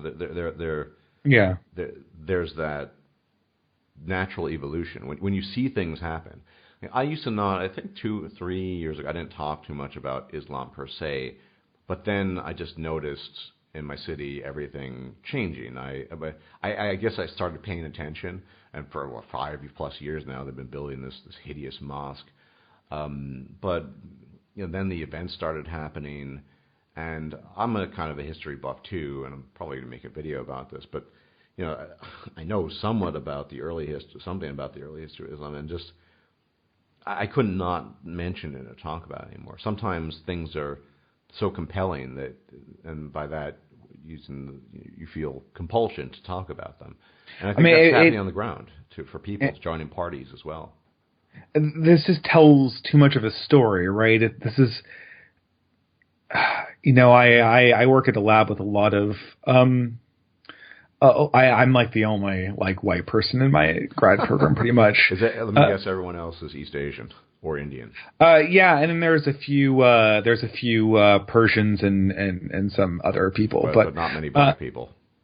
One or two, but the thing is I think I just kind of had this moment where I'm just like, I was talking to my friend from Saudi Arabia, and I'm like, you don't think people are gonna remember something like this? If there were a bunch of Christians coming into Saudi Arabia, would Saudi Arabia be chiefly concerned with facilitating an easy transition of the country to being a majority Christian? And he's like, no, but we know the history, in Saudi Arabia. And I'm like, yeah, but people in Germany remember history too. And these events that are happening, they tell too much of a story that's it has this. It segues too nicely with other events that have happened to Europe with Muslims in the past. Right, it tells a story. Indeed. Well, I mean, look, most recent was the conflict with the Ottomans in the 17th century. Some of the huge battles there, Battle of Vienna, 1683. The Moorish push into France. They're defeated at Poitiers and Tours by Charles Martel. Yeah, I mean, there is a legitimate historical background It's not just that; it's specifically the targeting of women of European descent. Oh well, yeah. That tells the very distinct story, because that was always the for Islamic readers, that was always the target. So I mean, I don't know. I honestly don't know where to stand on this, but this. Can I ask you a question though? Center will not hold. Yeah. Yes. So I'm going to play the role of an alt-righter here. So you're the only white guy in your lap. I mean, how does that make you feel? Do you feel at odds? Do you feel out of place? Well, I mean, like you hear like more Chinese than you do English. Most of the professors are English speakers, so it's not too bad. And I guess maybe I'd feel more out of place if I didn't have like a really robust religious community. So right. So I guess you attend church regularly. Yeah, I'm a big involved person. So and those people presumably are white. Yeah, the church body is sort of divided between South Asian and Europeans. Okay. It's this is the thing. Religion, the more conservative you are religiously, it really helps paper over cultural differences. Oh yeah, I guess if one were alt-right, they would say that you're creating an artificial identity through your religion instead of your natural white identity. But anyway, that's not my argument. That would probably be theirs. Yeah. Well, I'm not saying, I don't know. We could. I think we'd have to get into No. It's interesting. I don't want to dox myself here, but it creates these identities are. I'm saying is that I think that interracial communities it's not impossible to do. I think it might be impossible to do it the way people are trying to do it right now. Yeah. Well, that's the thing. I've thought about this often. Is that look, if you could create some religious coalition that people could get behind, yeah, you're right. They could paper over a lot of stuff, but. I mean, a lot of it is just like it's just trust, right? Like people, I don't know. I've been forwarded these papers about high trust communities and low trust communities. I haven't had a chance to read them yet. Oh, do you mean the Putnam stuff, the Putnam studies? Yeah, exactly. And a lot of Christian communities really focus on high trust environments, which is dangerous, right? Because high trust environments is how you get like abuse scandals, right? Yeah, they really make the society around them very, very strong, right? But they have to kind of be insulated against wrongdoing. Yeah, no, and I think, I think Christian identity in itself is a kind of identitarianism. I mean, it's and historically useful in uniting disparate peoples. Just look at Europe. I mean, the Europeans still managed to fight and kill each other on numerous occasions, and then of course the Reformation period is a great example of schisms. Yeah, but I mean that's the thing. I think most people need some kind of identity that they can feel they can resonates with them. I don't think it needs to be racial identity, but a lot of substitute that I guess is religious identity. I would imagine that. In lieu of, we kind of have a nothingness these days. I guess we are pretty atomized and whatever. I've made videos about identity. I think it's a bit more complicated than you're just one thing. But there might be a craving. I think you could just see a resurgence of the sort of community-oriented Christianity that, particularly in the United States, that maybe you participate in. If people don't want to go down the route of white identitarianism. Yeah, well, I mean, it's difficult because it has to be a sort of robust community with rules in order for the sort of the trust element to work, right? As well. Yeah, exactly. Like you can't. The problem is you can't have this. There's a lot of this contentless Christianity, and it isn't really do what it doesn't even do the social cohesion job, right? Well, yeah, I mean, and that's the thing, and I'm speaking totally. I want to clarify to the audience here. If you want to ask me about my religious beliefs, you can talk to me on my channel. Right now, I'm literally stepping back out of my skull and looking at it sociologically. I just right? can't. It's unavoidable. I mean, if you're going to bring, I just think that my issue with Christianity. I mean, I can see the utilitarian value behind it, or any religion. Same thing for Islam. But one of the reasons I don't like Islam is because I just think it's doesn't correlate with reality, and the claims. I have the same issue with Christianity. The claims it makes upon reality don't really. I don't deny the utility of it, but and this is my, I guess, as you point out in your own video, why narratives always defeat logical arguments. I think Christianity is a narrative. It's really useful. Yeah. There are arguments for Christianity. Like if you go to Thomas Aquinas and all the apologists, there's arguments for them. I mean, they're I think poorly made arguments made by people like Aquinas and other people. That's true, but essentially, my view is that it's a narrative. It's a very powerful one that captivated Western civilization for untold centuries. No one converted to Christianity because they heard Thomas Aquinas. That's for sure. No, they do it for the feels. Even Jesus himself told stories. That's how the religion was communicated. Through story.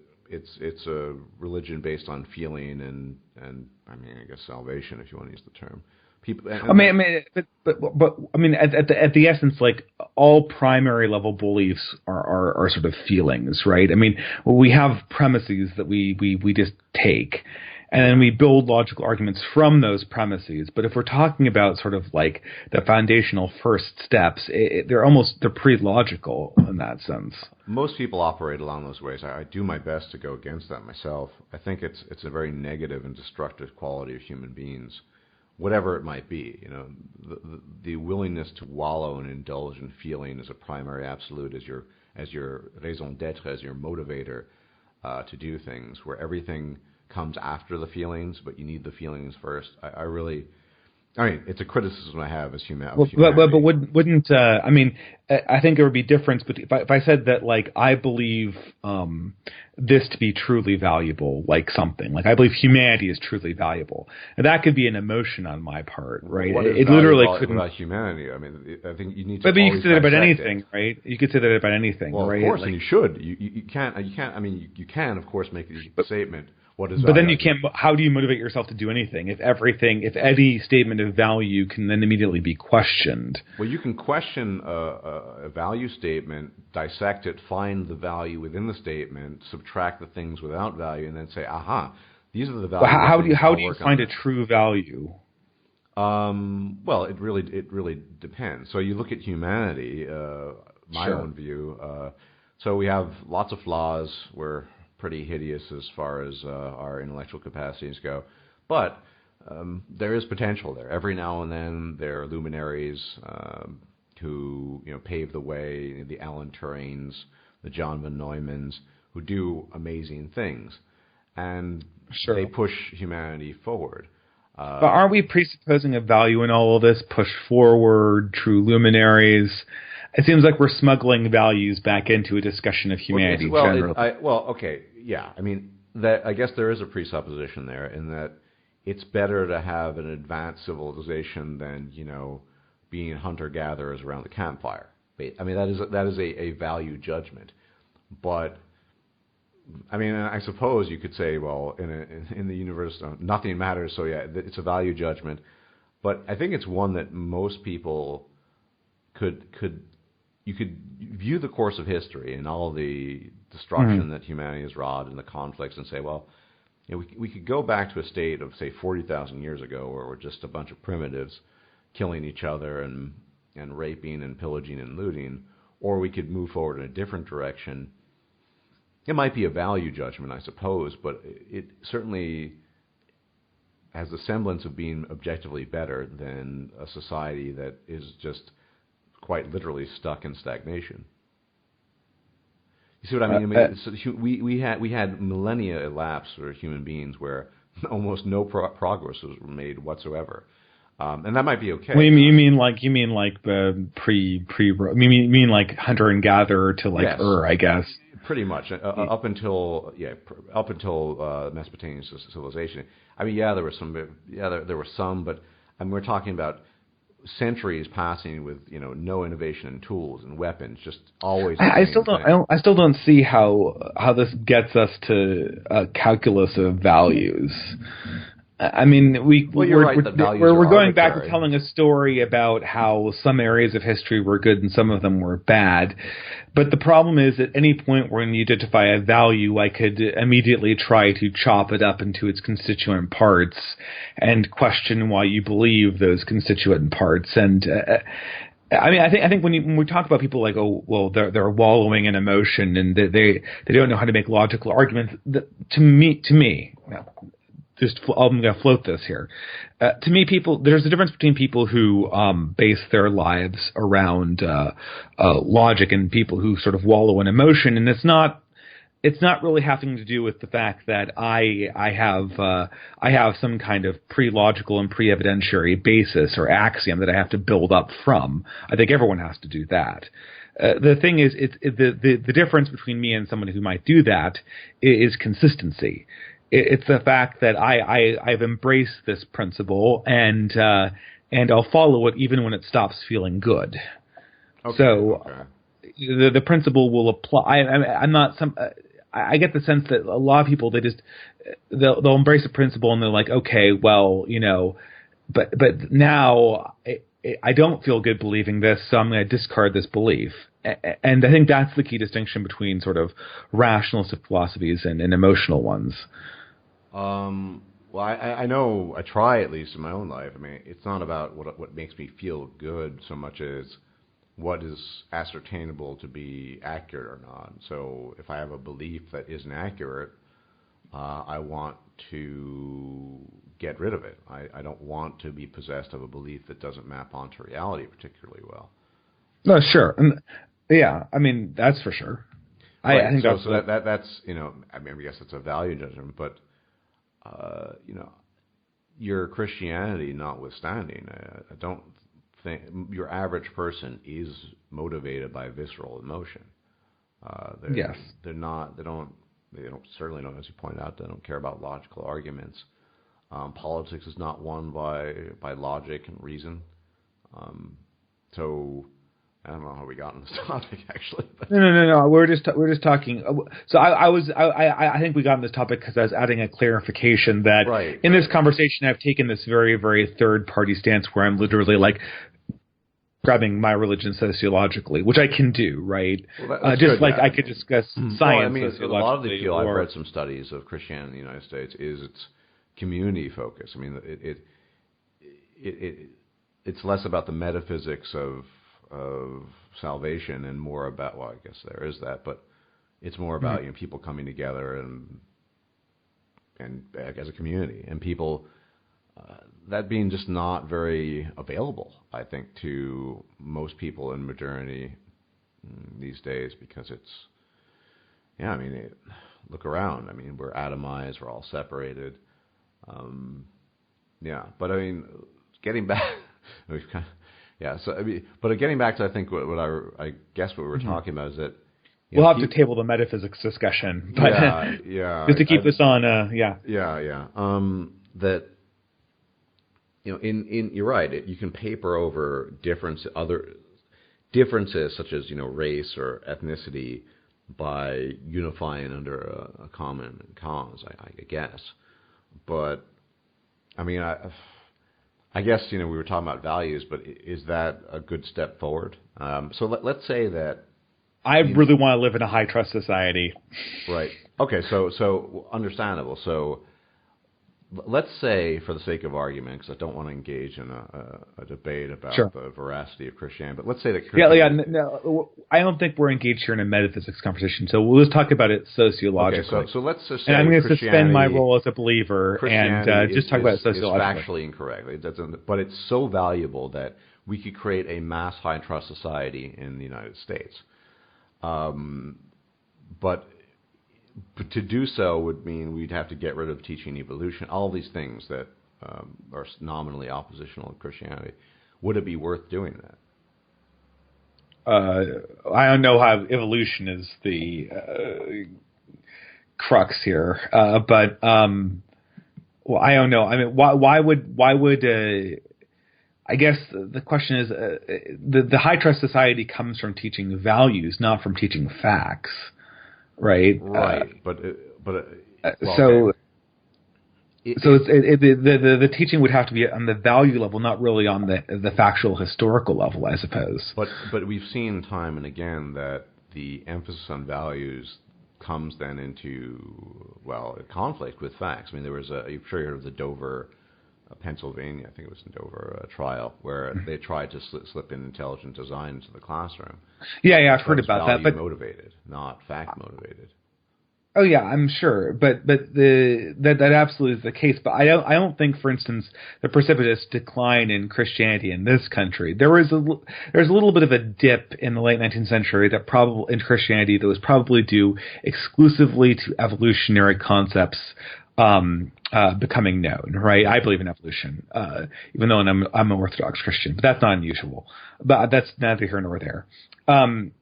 But that little dip in 1890 probably was due to evolution. But the three big things that destroyed Christianity in the West were World War I and the clergy support for World War I, and after the clergy support for World War I, it was the birth control and no fault divorce. Right. Those are the three things. Organic nothing causes. No, science really had very little to do with it. I'd argue that birth control is science. It's manipulation of biological faculties that have, and I've talked about this a lot on my channel, that it is one of the most transformative things in human civilization. Oh, I totally agree. But I mean, and I've made this. I've had this discussion. Would it be worth getting rid of that just so we can have, I don't know. I don't want to lose the knowledge of birth control, but I think we should seriously consider birth control's role in society. I mean, I don't doubt that at all. Absolutely. But I guess I don't think that we're necessarily. This is another of my points. Having a piece of technology and saying, "Hey, we've invented it, but let's not use that," is not some kind of betrayal of the spirit of technology or a betrayal of science, in my opinion. I don't disagree, but how? I mean, I've talked about it. Alt-righters generally agree too. Birth control was really bad because we know we need to get the white women to be wives and produce lots of children. For one thing, I mean, I'm kind of a neutral party here, but that would require coercive action. I mean, you'd have to say, okay, women, you're going to be baby factories again. You're not going to have any choice anymore because this is going to long-term create a high-trust society. Now, that's fine, but once again, that you start veering into totalitarianism, dictating to people what they can and can't do. I mean, I don't want to be condescending here. Potentially. No, this actually isn't even really condescending. This somehow seems kind of snide to say this, but wouldn't the problem just kind of take care of itself eventually? Because there are people who are culturally, temperamentally, and physiologically and spiritually not inclined to take birth control. And then there'll be this natural process by which sounds immigration, right? Where there are other the population will realign. What? Yeah, I mean, with all due respect, on average, religious people have lower IQs too. So, and IQ is heritable. So there's a net loss there too. You're going to get, frankly speaking, more dumb people reproducing. So that it's just a really complicated issue. Yeah. Well, do you though? I mean,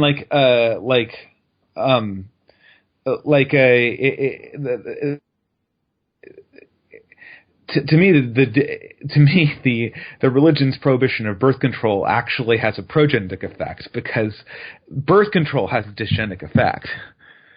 Religions think everybody on the same ground. It has a dysgenic effect in as much as intelligent people tend to not reproduce very often, and the dumb people still do it. You're right. So it really depends. I mean, if you were to me, from my perspective, it seems like religion is curtailing the dysgenic effect. Well, in a sense, but the point is that my main point was that we have birth control. We've had it now for 5 decades, give or take. I mean, what could one implement to get rid of it? I mean, women would be aghast at the idea of their birth control being taken away. Now, I don't, if someone says, it doesn't matter, we need to, just women need to be deprived of their rights. I'm neither for that or against that. I'm just saying that that's what you would need to do in order to get this social experiment going, whether it's alt-right or Christian-based. And you need to be willing to take steps to move in a totalitarian direction to do that. Because once you take over and say, this is what we need, birth control is no longer available. Women are going to be up in arms saying, "Oh, you can't take away my choice," blah blah blah blah blah. But I guess I'm still not convinced that this wouldn't be just a natural process of certain groups of people having more children.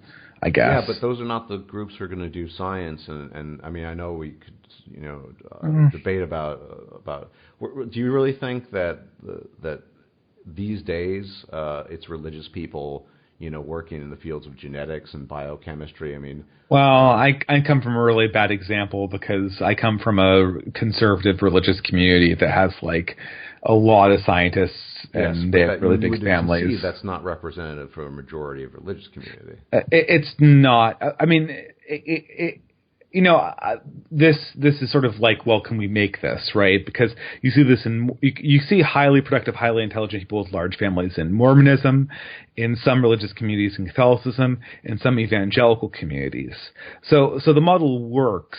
The question is, if this gets sort of universalized, will this model sustain itself, right?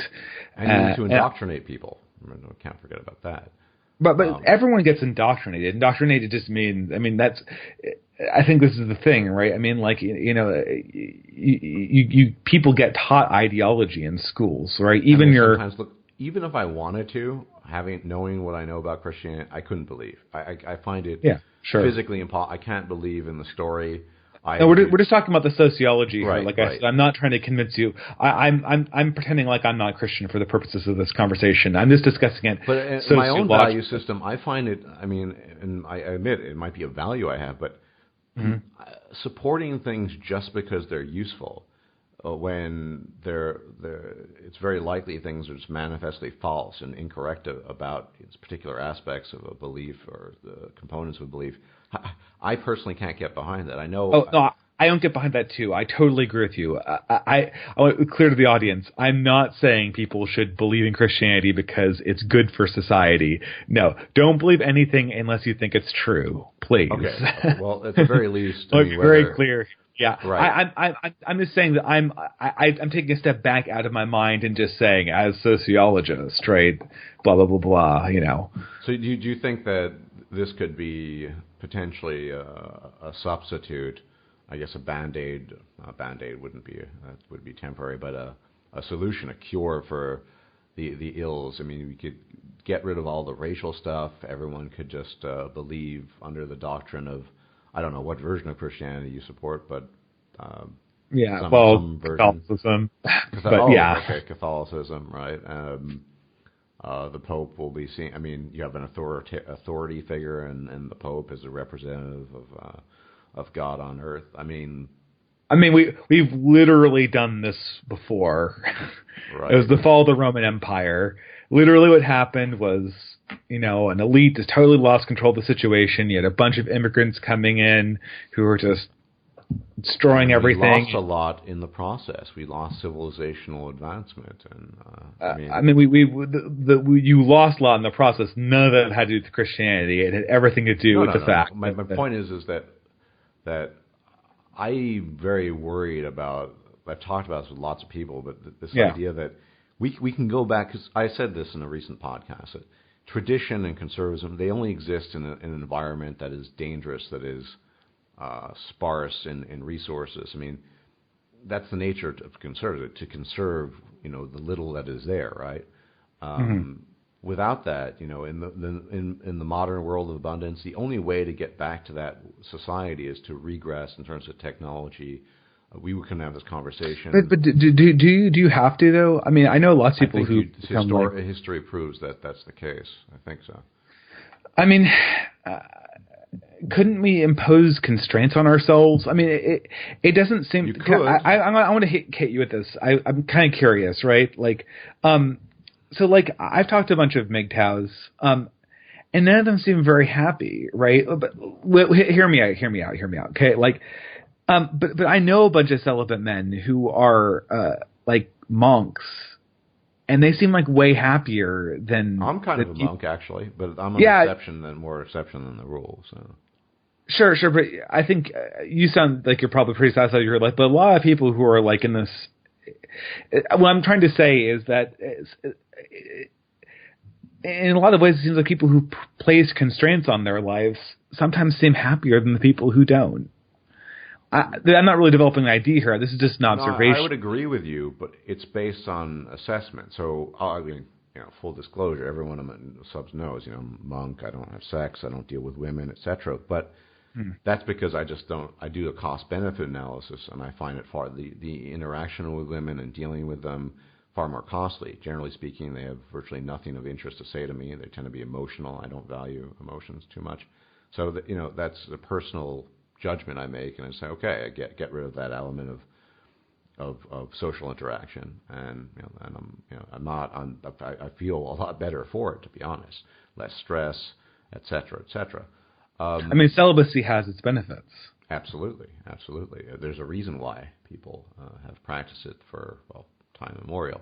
Maybe perhaps not memorial, but a long time.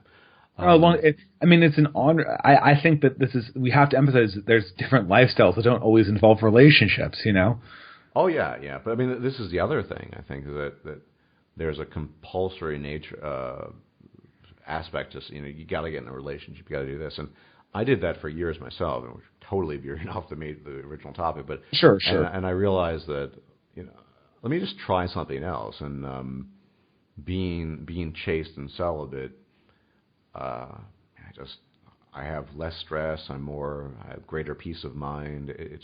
I have more money available. It's just all this stuff, and I just think, why bother?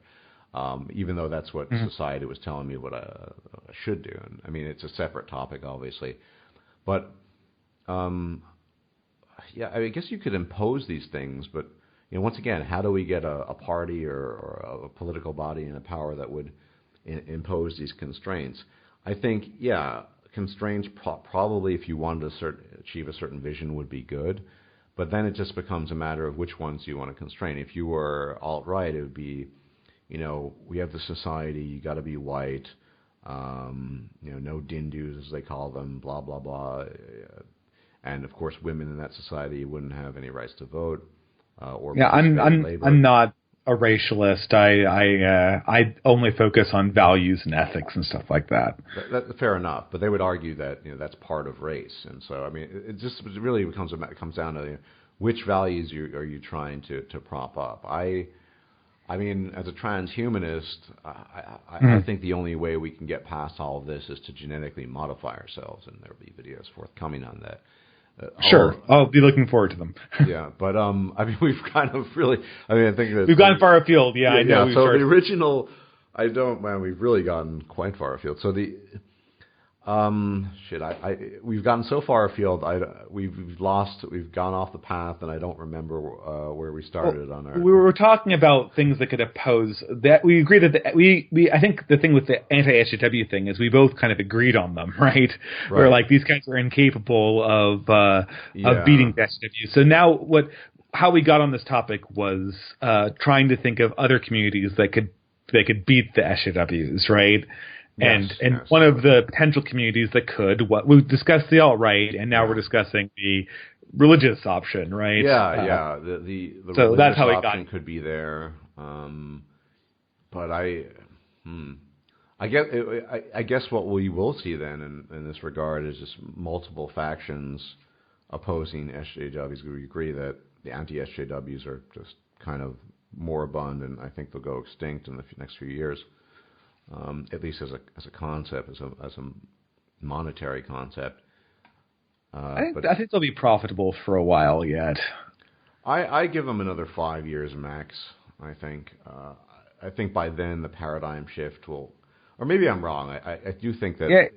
Yeah. Maybe if the alt-right comes up really fast, then they could get their audience cut off. Yeah. Because if you're not willing to challenge the alt-right, which they're not, because how are you going to do it, as you pointed out? Because Millennial Woes is sitting in a dark room. I mean, I guess they could say, ha ha ha, he's sitting in a dark room, but Yeah, Yeah, I honestly, I think these are particularly interesting times just because there's a certain impossibility in predicting what the major trend will be and who's going to oppose it. Because cultural, I mean, does syncretism really work? I think if we look historically in Christianity in particular, I mean, it's obviously not syncretism. I'm thinking more just Arianism at the earlier stages of Christianity. Yeah. I mean, totally heretical, right? So what I'm getting at with this is that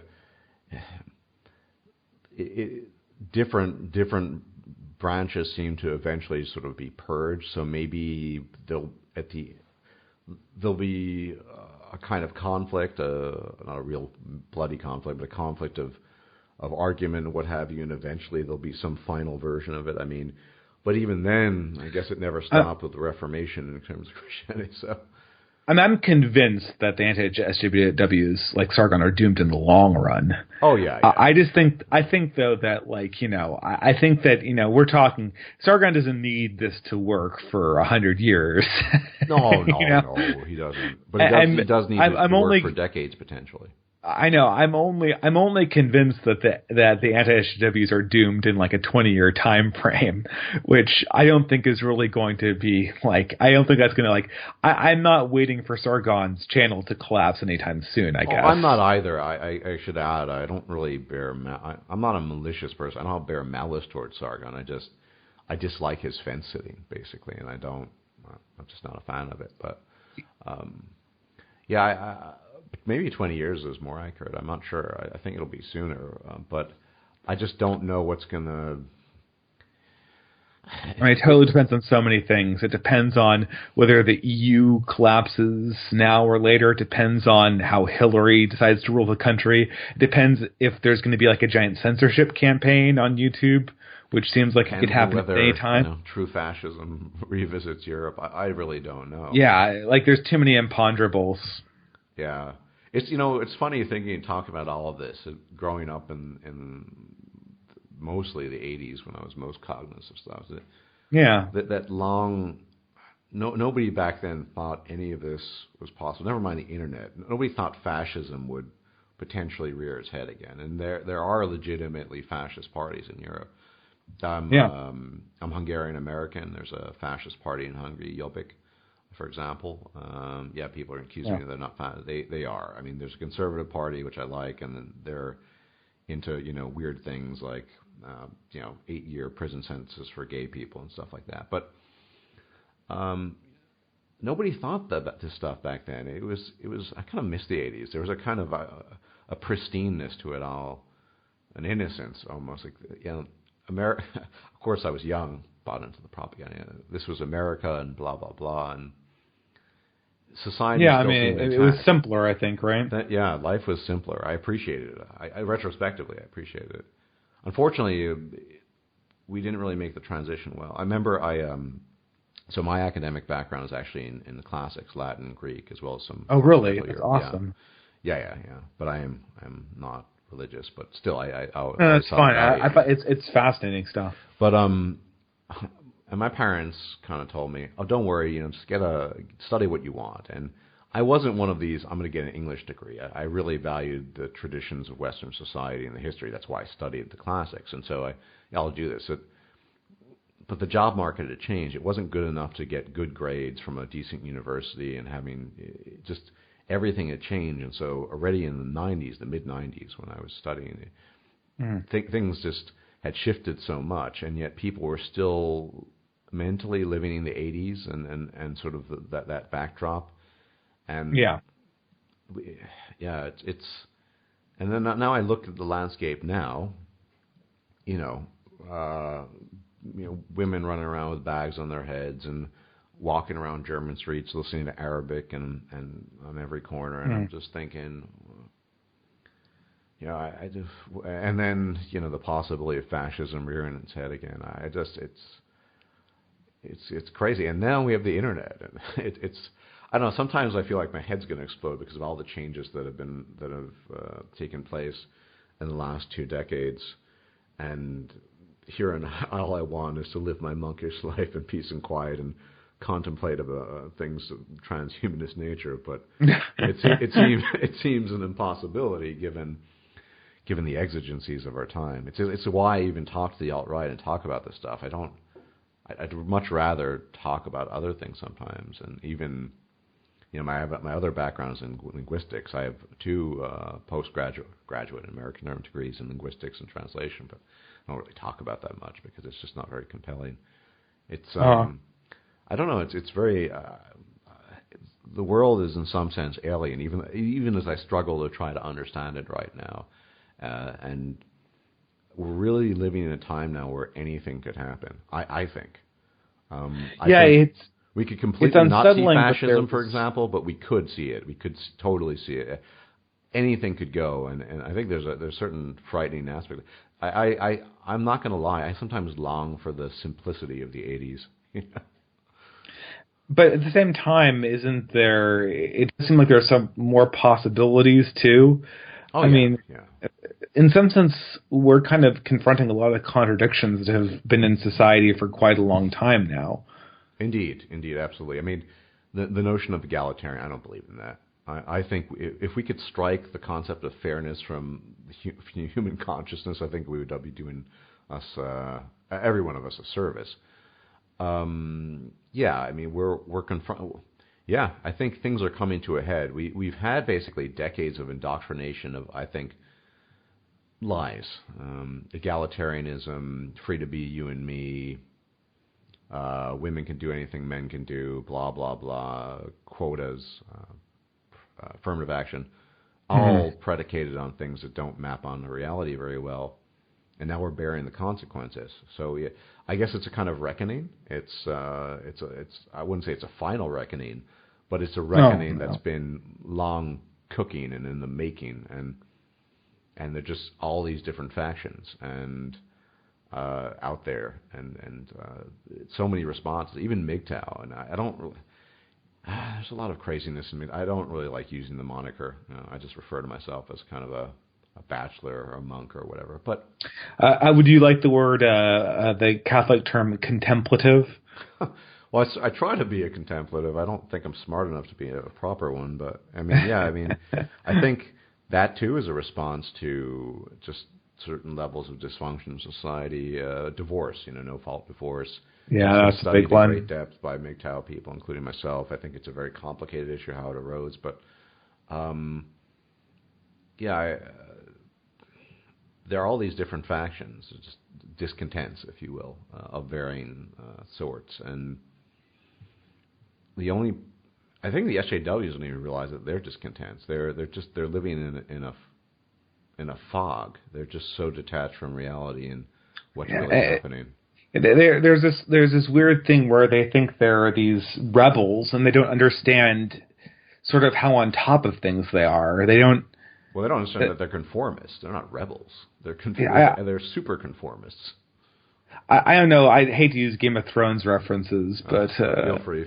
Yeah, like I can't think. It's like the King Joffrey thinking he's won this war that like his grandfather has fought for him, right? And all he's doing is undermining and destroying, the time that they need to make alliances right now. You know what? Game of Thrones notwithstanding, that's an incredibly apt analogy, I think. In fact, you look, SJWs have no sense of attachment to, people make this big deal about tradition. There's some traditions I value.